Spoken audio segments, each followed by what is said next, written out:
গবেষণা করেছেন মার্কিন যুক্তরাষ্ট্রের বিংহামটন বিশ্ববিদ্যালয়ের একদল গবেষক। তাদের দীর্ঘ পর্যবেক্ষণ ও পরীক্ষা নিরীক্ষার ফলাফলে তারা জানিয়েছেন, দৈনিক 5 ওয়াক্ত নামাজ পড়ার মাধ্যমে মানুষ স্বাস্থ্যগত দিক থেকে উপকৃত হতে পারে এবং শারীরিকভাবে সুস্থ থাকতে পারে।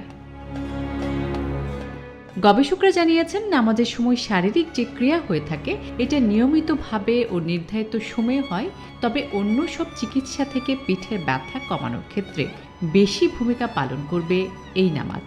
বিংহামটন বিশ্ববিদ্যালয়ের গবেষকরা দেখিয়েছেন, যদি কেউ ঠিক মতো রুকু করতে পারে তাহলে তার পিঠে কোনো ব্যথা হবে না, কেননা রুকুর সময়ে পিঠ সমান হয়ে থাকে। এই গবেষণায় মূলত নামাজ পড়লে শারীরিক যে উপকারগুলো হবে সেই বিষয়গুলোকেই বড় করে তুলে ধরা হয়েছে, যাতে বলা হয়েছে নামাজ পড়ার মাধ্যমে উচ্চ রক্তচাপ কমে, হৃদস্পন্দন স্বাভাবিক থাকে, যা মানুষের পেশিকে শিথিল করতে